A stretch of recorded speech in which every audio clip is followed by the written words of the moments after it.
خد معانا سيادة المستشار هشام جنينة رئيس محكمة الاستئناف. فندم مساء الخير، انا سعيد ان سيادتك معايا على التليفون يا فندم. ربنا يخليك يا فندم. اهلا بيك يا هشام بيه، ازي الصحة يا فندم؟ اهلا وسهلا. هشام بيه، انتوا ناويين تعملوا ايه ان شاء الله؟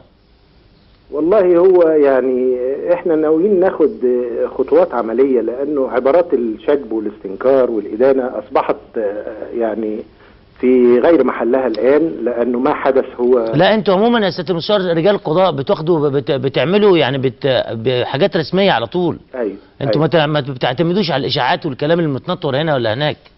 الحقيقة احنا يعني بعد ان وصل الينا يعني ما حدث مع زملائنا في دائرة محمد بيه شكري رئيس الجنايات.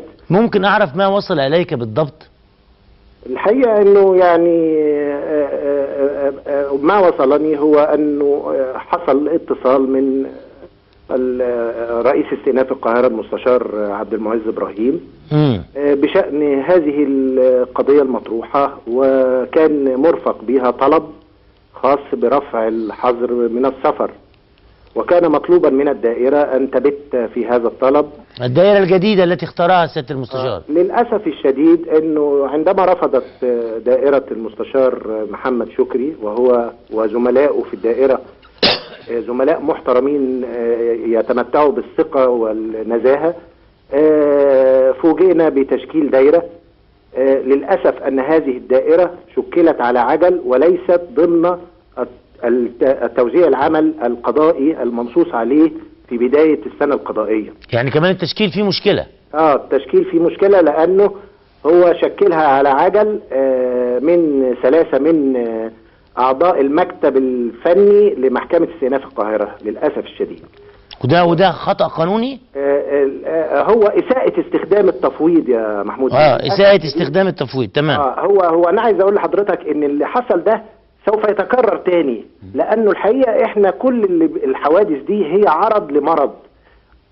المرض الحقيقي هو أن القضاء لا يتمتع بالاستقلالية الكاملة، ولا بد من معالجة هذا الخلل، لأنه هذه الظواهر هتستمر.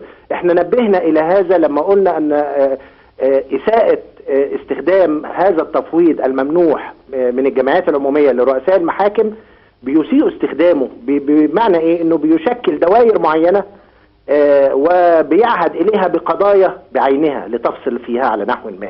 هذا أمر مرفوض تماما، وهذا أمر يتنافى مع مبدأ استقلال القضاء. أنا سيادة المستشار اسمح لي على قد معلوماتي، لأن أنا حماية الله يرحمه كان مستشار. أنا أعرف إن في جدول. ايوه بالظبط، في جدول، في توزيع عمل بتنزل عليه القضايا، بتعتمده الجمعيه العموميه وبيوزع العمل وفقا للتوزيع الجغرافي. بالظبط كده، مفيش اختيارات. مفيش اختيارات، لكن ما اقدم عليه رئيس استئناف القاهره هو اختيار قاضي بعينه لنظر قضيه بعينها، وهو ده اللي احنا ضده واللي نبهنا اليه اكثر من مره. وله طلب بعينه ايضا. بالظبط كده. لا، الطلب ده للحقيقه اللي انا عايز اوضحه برضو لسيادتك، انه هذا الطلب اللي انتهى بهذه النهايه المأساويه هو الحقيقه يعني مش من عنديات رئيس استئناف القاهره. هذا طلب سياسي، طلب من قياده سياسيه، لا نعلم من هي القياده السياسيه، وكان مطلوبا من القضاء أن يكون غطاء لهذا القرار الذي اتخذ بالفعل قبل أن تبت فيه المحكمة، حتى اللي شكلها عبد المعز بيه إبراهيم. وهذه مأساة كبيرة، إنه القضاء يسخر لتنفيذ أغراض سياسية. نحن ضد تسييس القضاء. السياسة لها أساليبها القذرة والأساليب التي تبتغي المصلحة بأي وسيلة، أما القضاء فينشد دايما العدل، ونصب عينه هو إحقاق الحق وتطبيق القانون. لكن ما حدث هو إساءة استخدام السلطة القضائية في موضع وفي مجال لا يصح تورطها فيه.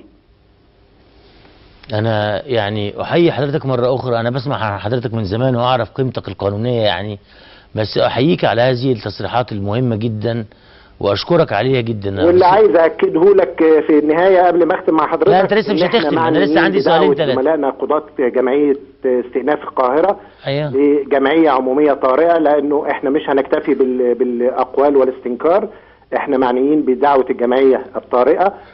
وبدأنا بالفعل في جمع توقيعات لتشكيل النصاب القانوني لانعقاد الجمعية العمومية، وهيدعى لهذه الجمعية زملائنا أعضاء الدائرة التي تعدى عليها رئيس استئناف القاهرة، وكذلك الزملاء الذين تصدوا للفصل فيها دون ما اختصاص أصيل لهم بناء على تكليفهم من المستشار عبد المعز إبراهيم. وكذلك سنستمع وسنوجه الدعوة لرئيس محكمة استئناف القاهرة حتى نستمع إليه، وسيكون القرار في النهاية للجمعية العمومية، وكل الخيارات مطروحة أمامنا حتى لو اقتضى الأمر مساءلة أي من تورط في هذه المسألة. هو سؤالين بس يا سيادة المستشار اسمح لي بيهم، يعني هل انتوا في ايديكم سلطة ايه اللي في ايدين الجمعية العمومية؟ ايه السلطة اللي في ايديها؟ السلطة الجمعية أولا هي صاحبة السلطة والاختصاص الأصيل، وهي التي تمنح رئيس المحكمة هذه الصلاحيات التي يستخدمها والتي يشكل بناء عليها الدوائر ويحدد نوعية العمل التي تنظرها. تستطيع سحب هذه الثقة؟